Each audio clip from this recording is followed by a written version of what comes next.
Good morning, good afternoon, good evening. Welcome to the Digitally Uploaded Podcast, the companion podcast for digitallydownloaded.net. My name is Alan, and I am your host for this podcast. With me today is the editor-in-chief of the site, Matt Sainsbury. Hello, Matt. How are you? Hello, I'm good. How are you? I'm barely alive, but that's all right. We're going to push through that. We're going to push through the fire, through the flames, because it's a reference to a later topic in the podcast. It's clever. It's foreshadowing. Sneaky. Yeah, look at me. I'm using the foreshadowing. I'm a smart boy. You're doing plot development already. Yeah. Wow. Yeah, I'm going to have a baby soon. With us also is Trent. Can I do also a robot voice? I am also here. Hello. I don't know. That sounds... All right, Connor. I don't know why I'm in a David Cage mood this morning. And finally, we have Ginny with us as well. Hello, Ginny. Hey, I am not David Cage. Look, I wish you were.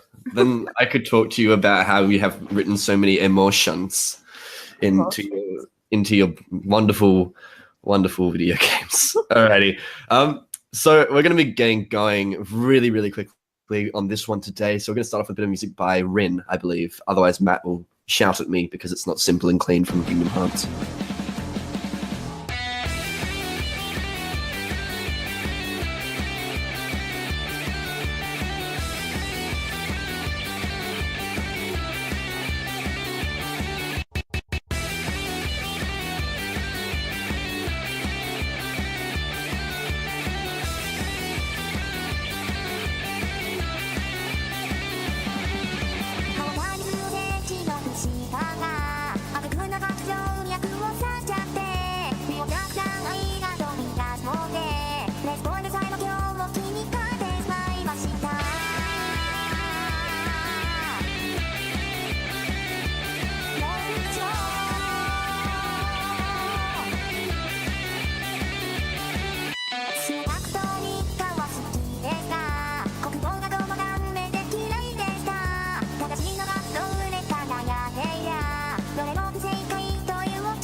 And welcome back. So we had a bit of a big announcement that happened this week in the form of the new Assassin's Creed game, which is exciting if you want the same game as last year. I I'm very lukewarm on this. Can you tell? But everyone else seems to be pretty excited about it. I mean, they are well-made games more often than not, so can't exactly really complain about it.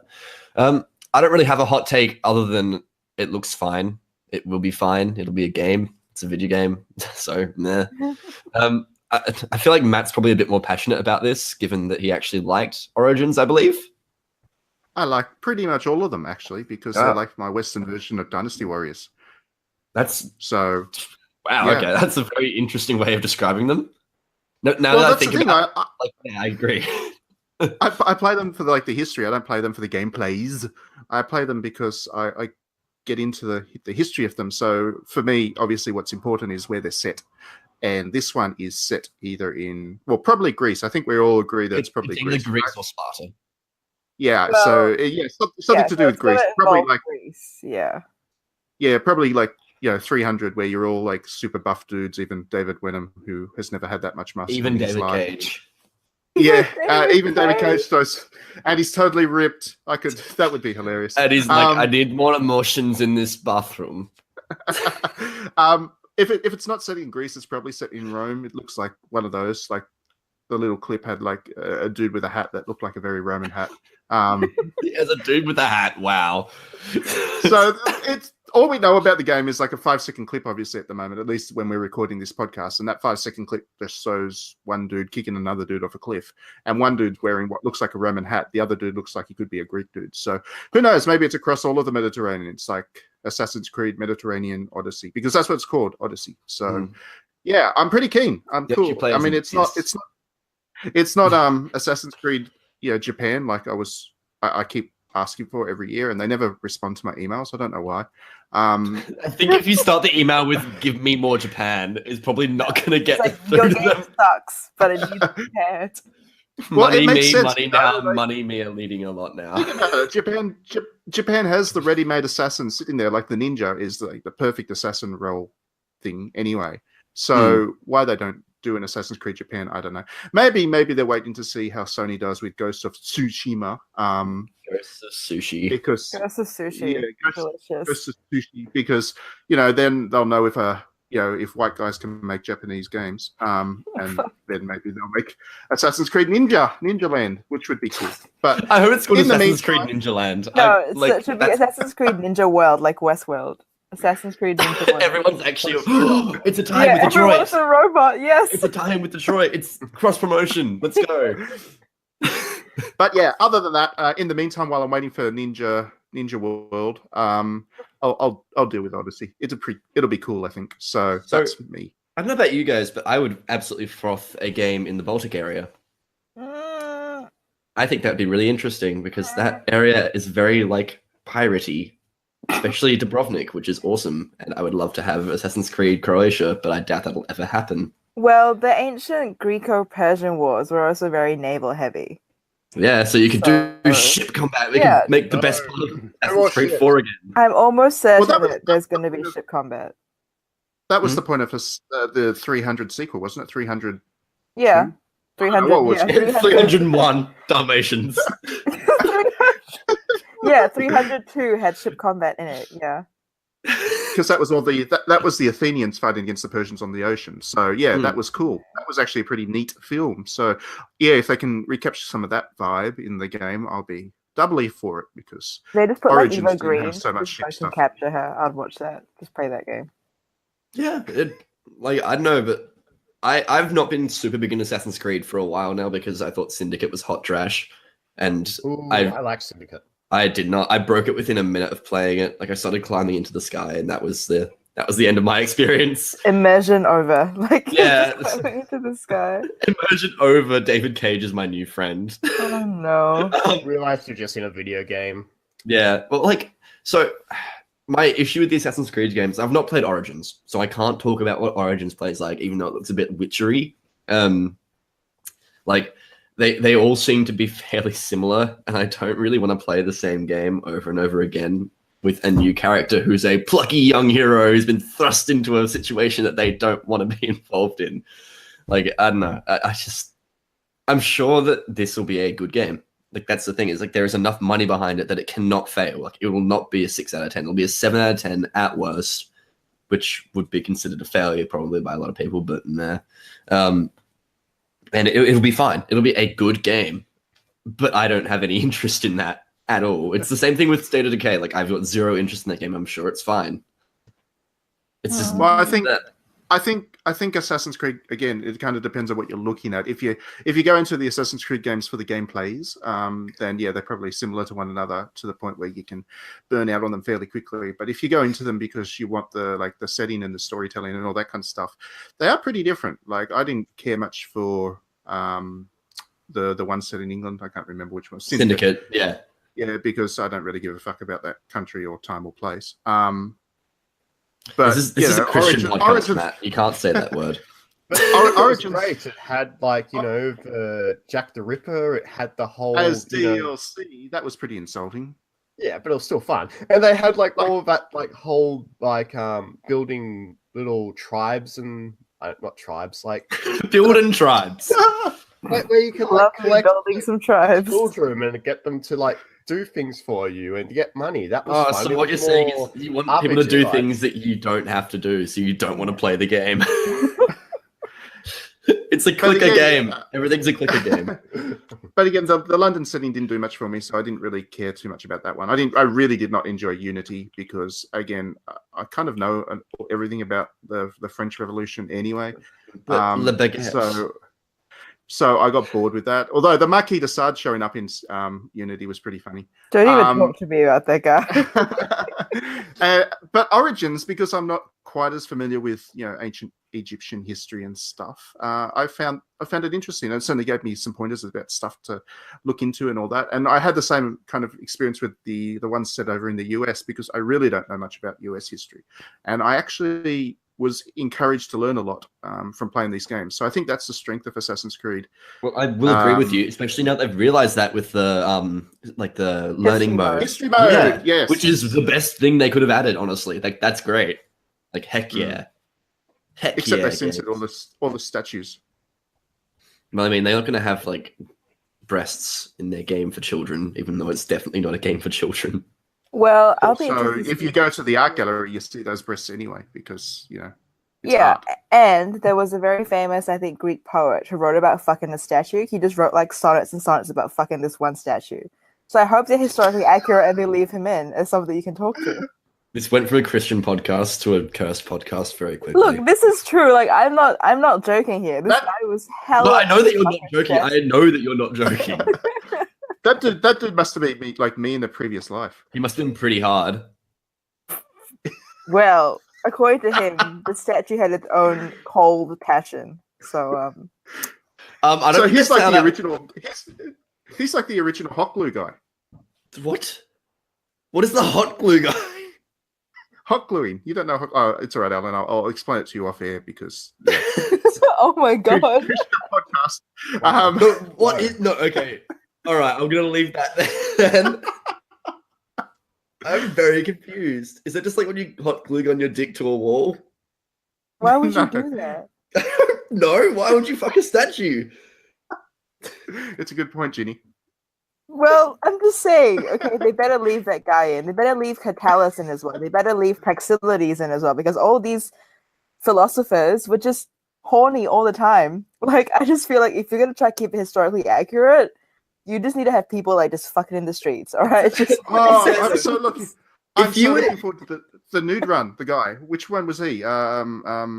He came up with a solution to a big problem in the bath. You sure it's not just you? It's not just no, you. No. This is a history. This is a historical story. He came up with a solution. I can't remember which one it was. He came up with a solution to something. He would think he was a mathematician in the bath, and he was like, "Eureka!" And he just went on a crazy run down the street naked, yelling "Eureka, Eureka!" Does not surprise me.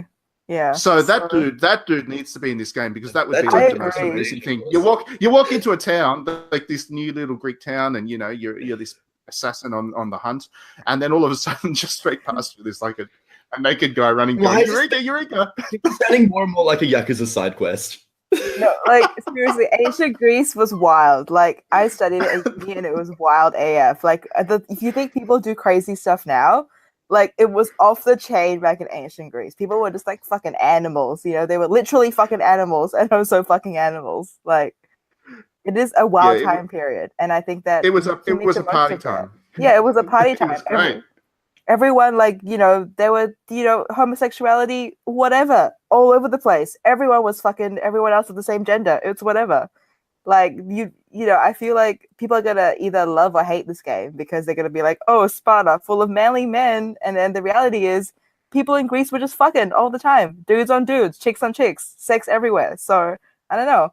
If you want to be historically accurate, keep all that shit in the game. That's This all is I'm the most saying. giddy rant I've ever heard in my life. It'll be hilarious if they have like an Olympics as well, like as a scene, Yeah. because ancient Greece and all that, because they did actually compete in the Olympics in the like complete nude Yeah. back in those days. They were wrestling all Didn't they over also the have to like place. tie themselves up though? Because it would fly. Anyway, Yes, moving yes. on. Yeah. We're gonna go to some music now. Matt, what's the song? Assassin's Creed Liberation music, because that is the best Assassin's That is Creed. probably the still, best as far as Assassin's I'm Creed concerned. game. Yep. Yeah. And it has some really good music. So enjoy. Yeah. We'll be back talking about something very different. Assassin's Creed Sexual Liberation, the musical.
And welcome back to Spooky Scary Hell.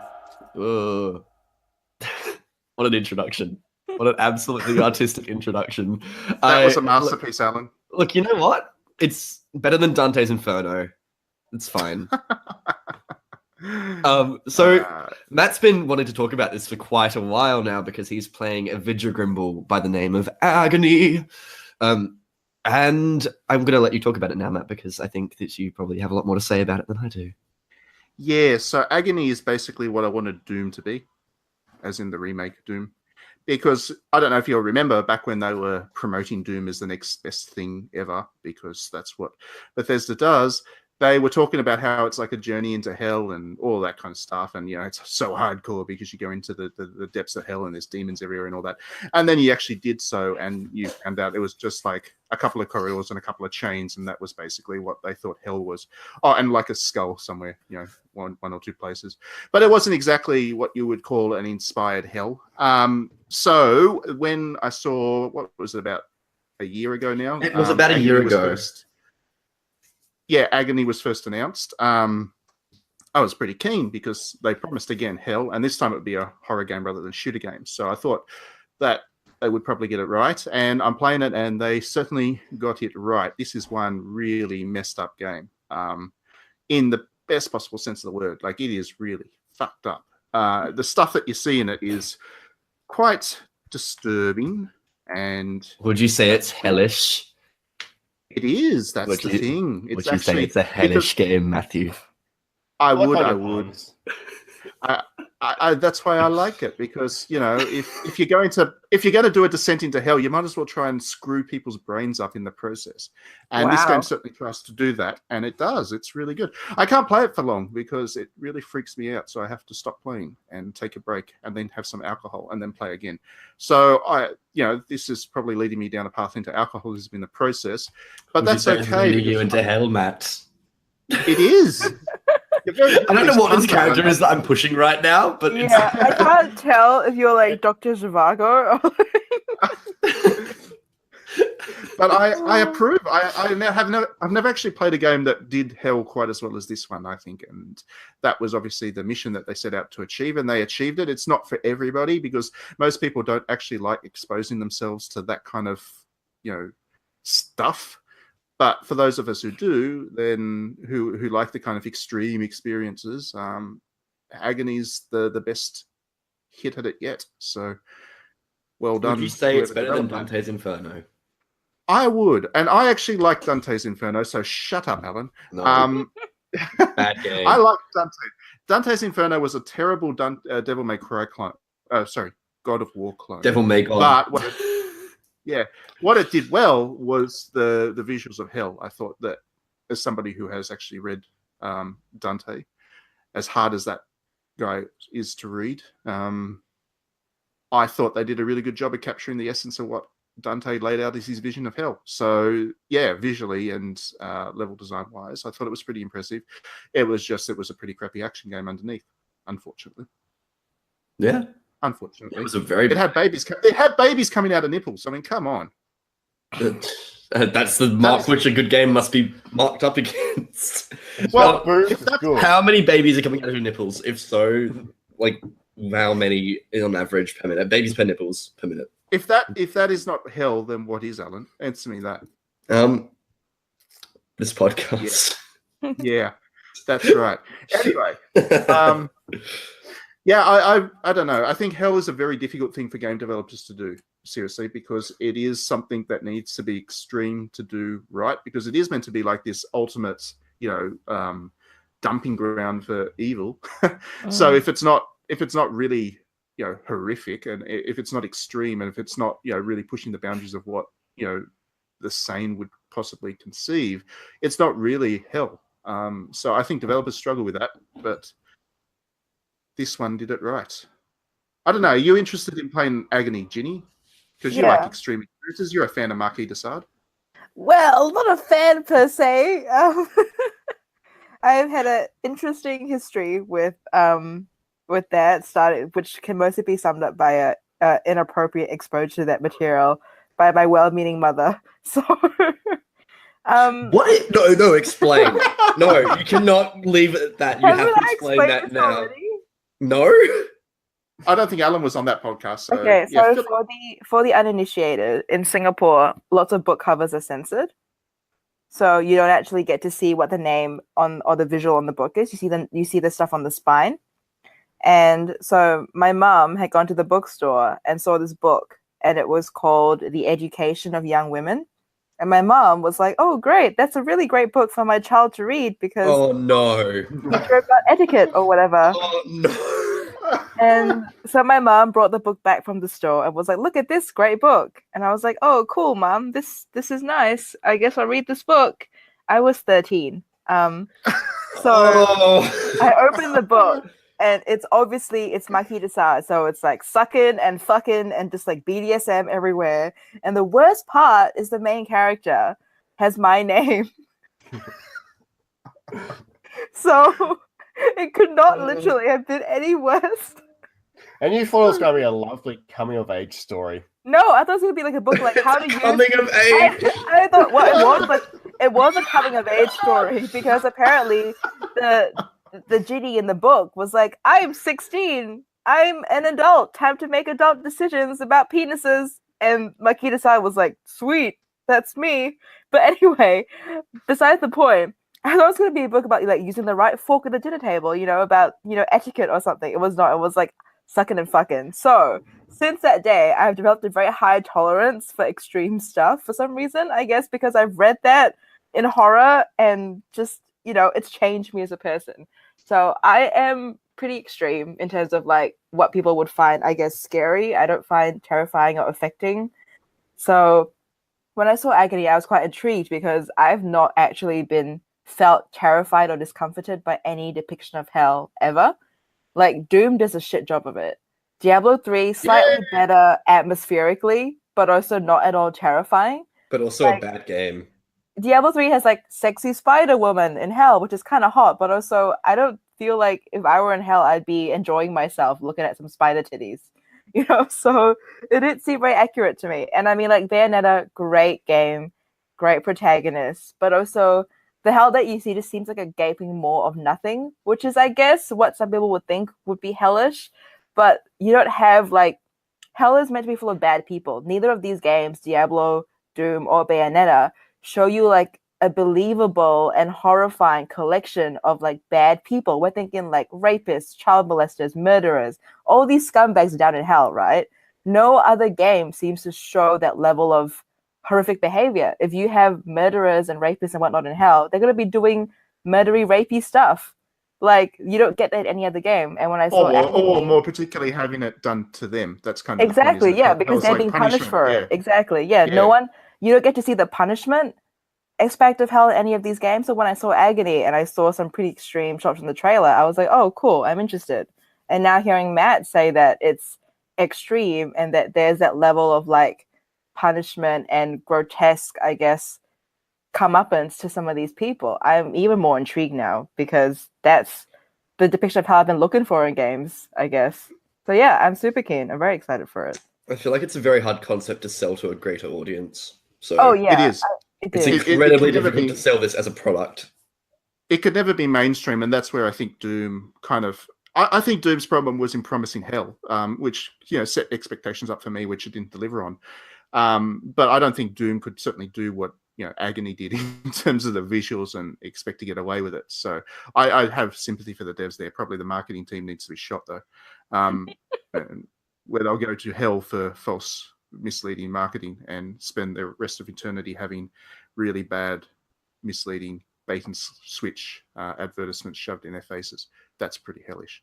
But I did want to mention hell doesn't have to be all doom and gloom and serious stuff. There are ways of doing it in a relatively or very entertaining way, and I want to mention Goichi Suda's Shadow of the Damned at this point because it's a good game. I don't know if any of you. Oh, Alan's played it. I don't know if any of. Okay, excellent. So we've all played it, and we all know that it is a trip into hell in itself, but it is grindhousey in the extreme. So it's that kind of. It's still extreme, I guess, in a sense, but it's more humor orientated. It's like Ghost Rider. Yeah, and it's like Ghost Rider starring Nicolas Cage. I'm just. Yeah, sure. And it has Goichi Suda's usual attitude, punkish attitude, and all that kind of stuff, which is really cool. I liked it. It's definitely not like Agony. It's a different version of hell, but it's still hellish while being not horrific, I guess, is the point. Yeah. I don't know if anybody else found it horrific. I didn't. I thought it funny in the end, but I'm pretty messed up. So I think Catherine was quite funny as well, although it was particularly hell itself. I think the portrayal of that dimension, the underworld dimension, was quite tongue in cheek. I quite like that. The whole men being stupid and fumbling around in the afterlife. I enjoyed that. Don't you get to like? Yeah, that was good fun. I like that one. Well. Yeah. Mm. Yeah. Sorry, which one, Trent? In Catherine, isn't there like a plot where you can like date the devil? Like you can become like the king of the underworld. Yeah. Well. Yeah. So that seems like a pretty good thing to aspire to. I mean, if you find yourself in hell, you may as well try and become king. Yeah, Catherine is a super hot wife, or she would make a super hot wife. So, which one? Catherine with a K or Catherine with a C? Yes, they're all cute. I could go for all of them. And on that note, thanks. Here's some music from, I believe, Dante's Inferno. Because we were. Yes, the game wasn't great, but the music is sublime.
Let's go. Alrighty. So there's a new Sonic Racing game announced, and Matt actually decided to let us talk about it because this is the first time I think he's actually, willingly let us talk about Sonic without us screaming at him for 5 minutes about how good Sonic is. So the new Sonic Racing game has just been announced. It's called Team Sonic Racing, I believe. And if anyone's ever played those games, I would argue that they are almost just a better Mario Kart. In all honesty, I would argue that the last one, Sonic Racing Evolved, or Evolution, what was it called? Transformed. There we go. That was a great video game. It was better than the 3DS one that came out, Mario Kart 7, I feel, by a great deal. Mario Kart 8 was the better. Mario Kart Wii and Mario Kart 8 are the better Mario Karts. The 3DS one was boring. Yeah, I would also say that Mario Kart Wii was not very good. It was just very influential, but that's all right. Yeah, so the new one's been announced. I'm very excited for it. They're good Mario Kart clones. They work well. They are playing. I'm assuming they're going to play pretty much the same, which is awesome because those games play very, very smoothly. Matt and Sumo Digital, the developer, is back. Sumo Digital is a very, very good developer. They've done a bunch of really, really good games in the past. I believe that they've done what was that game on the Wii? It was like a exclusive. Oh dear, I've forgotten the thing. Let's use Wikipedia, our friends. I'm going to use Wikipedia. Yeah. They have done. What was that game? They did Split Second Velocity. One of the best racing games of all time. Really, really good video game. That was not the game I was thinking of, but yeah, they know how to make a good racing game, is what I'm trying to say. So they do. They absolutely do. Yeah. They're going to do this, hopefully, justice, I would say. Yeah, I don't know, Matt, are you excited about this in any particular way? Or is it just in general?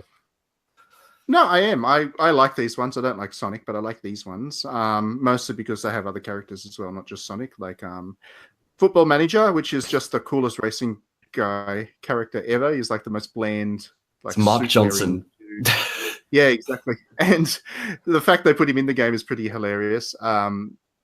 Yeah, for me, kart races, obviously, a big part of it is whether you like the characters and the track design and stuff. And I've always liked the track designs are always pretty much impeccable in these games. And the character rosters they get, because Sega has such a big lineup, is pretty good. It annoys me that they don't have Hatsune Miku in there because she's basically Sega's best character anyway. But I suspect Sega's actually lost that license, so I don't think she'll be put in a show into this one either, unfortunately. So, I think the thing that you're going to be really disappointed with, Matt, is that this game is not Team Sonic Sega All-Stars Racing. This is just Team Sonic Racing. So it's just Sonic characters. So what? No, they'll DLC some in. You watch.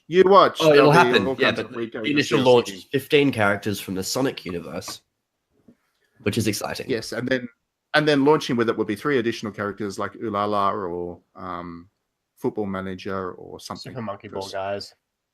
Super Monkey Ball guys, the alien from Alien Isolation. Actually, that would be really I would be so into that, yeah. Imagine he's that would like be driving hilarious. around. What the fuck? Just squawking at people. Sega, make it happen. We'll give you the rights to it. But yeah, it should be cool. And I like the idea that this one's actually very team focused. Yeah. Because they do need to separate themselves from Mario Kart a bit, because Mario Kart, the new one, the one that's on Switch and stuff, is pretty much the ultimate Mario Kart. So they need to do something to... It's a real good Mario Kart game. Yeah, they need to do something to make sure people are willing to give it a go. So a different focus in having that team-based stuff should be pretty good, I think. Yeah, I mean, I don't know about you guys, but my second favorite Mario Kart after Mario Kart 8 is Double Dash. And I'm getting some potential vibes similar to that with this one, because it's making a big emphasis on the whole team thing. So, like, maybe it's going to be a bit Double Dashy. And if it is, then I'm super, super into that because, oh my god, that game's real good. That game's real good. That or it'll be like the Ubisoft Racer, the crew, where you form groups and then you climb towers. And climb towers and do all kinds of weird stuff with your cars. The maps. But yeah, it'll be interesting to see how it goes. Oh, you can just drive into Metro City and then you can like listen to Escape to the City while you're driving down it. Yeah. Great. Here we go. We're going off the rails, Ginny. Matt's like, fuck. And then it's more close to like Forza Horizon, where like that you become a car and then like. Okay, Trent. I don't think you understand what Forza Horizon is, Trent, because it's not Transformers. I meant in the whole, I meant more about, the whole developer's focus about, you're a car fan, then you become a gamer, and then a gamer, and you become a car fan. That whole focus, not you just become a car. Wow. You become a car. I love the idea of I have decided that I am no longer human. I am become car. You just transcend humanity to become a car. But like, to be honest though, when I saw that trailer for Team Sonic Racing for the first time, I thought it was like a trailer for a new Cars movie. I also thought it was a trailer for a Cars movie, and I was a Because little bit concerned. It was so sad and so adult. I was like really freaked out by that trailer. Like someone died or something, and I was like, this new Cars movie looks great. It's got Sonic in it. Hang on a minute, this is for Team Sonic Racing. I want to see Sonic driving Lightning McQueen. Would that be like a sex thing? Oh, he's technically inside him, so yeah. Yeah, because I'd be like, I don't know how these cars produce. Well, as other we all cars. know, there is only one hole. I assume it's like using the gas and the exhaust. So The like exhaust- the gas is like a sort of like a herbal, like plants. How like plants like make. I don't know It's if like plants a- and cars are the same Look, thing. I don't know how plants fuck, Trent. I'm sorry. It's beyond my expertise. I don't know about. Judy, can you please confirm if plants have more than one hole? I'm not sure. I've never actually fucked a plant, so I can't actually say with any authority about how many holes they have. And we've derailed the podcast profession. Okay. Yeah, I'm not sure how much that has to do with Sonic Racing somehow. Because wouldn't Just- you want to just fuck a thought. plant, Matt? No, Or I drive mean, your car with Sonic. I've got plenty of interests, but plants are not one of them. I must admit. Okay, well, yeah. I Sorry mean, to put a downer on that. maybe I'll get this game when it comes out, but I don't know if I like Sonic that much. Like, I'm not super into racing games, so maybe they came up with like a Sonic versus Shadow game. I'd buy it again, but This is pushing as a Sonic versus Shadow thing. it's team racing. Yeah, the because team is the issue. they're on different teams. I realize that, but like, I like the games where that you can actually like, kill each other on like an obstacle course. That's Wait, so Sonic what you're Ball. after is you're after Jack X Combat Racing? Yes, that's what I want. Because I would also like that again. I would like that, but like with Sonic. Sonic X Combat. Yeah, Sonic X Combat Racing. Give me that shit. I want it. I would buy that. I'd buy that very, very quickly. Hell yeah. I would absolutely want to see Jack from Jack and Daxter beating the living hell out of Sonic's face. Hell yes. So instead of the alien being a playable character, the alien is like a monster inside your car, and then you drive next to someone's car, and then the alien comes out and shoots out from inside your car, and then eats the other player's car. Nice. Yes, that's like the blue shell. It's like Blue Moon, the song by Frank Sinatra.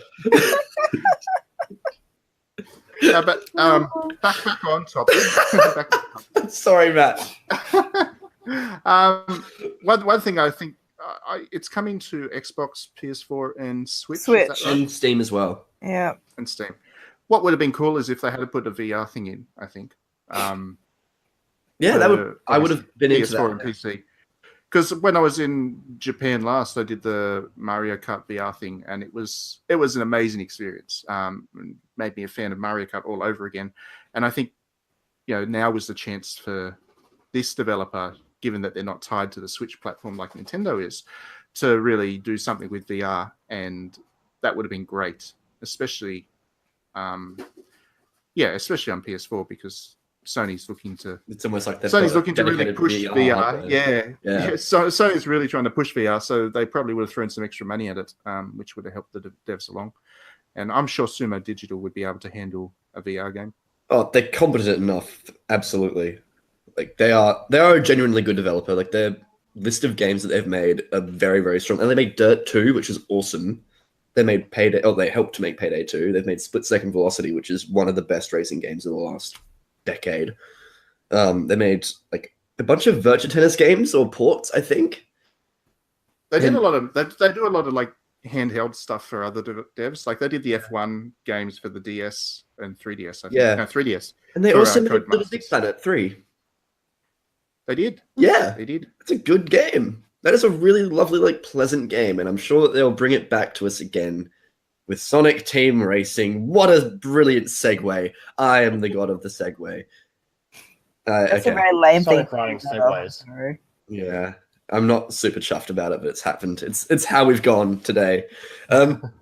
Anyway, so we're gonna probably leave it there. I'd say we got some music to sort of drown us all out at the end. So from all of us here at Digitally Uploaded, we would like to thank you for checking us in, and we'll probably see you next week with some more David Cage related things. And if you like this music, it is from Peach Beach / Senran Kagura. Yes, buy the game.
They call this the ass cast.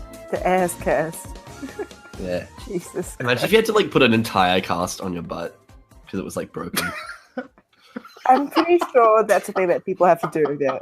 Yeah, but then how do you shit through that? How do you shit through plaster? Wouldn't the nurse take it off and like you'd have a big? No, why would you then put the cast on for like approximately 3 or 4 hours between shit times? Listen, I am not a nurse. I'm not qualified to talk about. Yeah, but you're a lawyer though. That's basically the same thing, isn't it? No, because Well, lawyers don't have things to unions. get Okay, custody. nurses have it better off. Listen. Why don't you Alan, they nurse probably- yourself they back to probably- health? They probably drill a little hole there, that's all.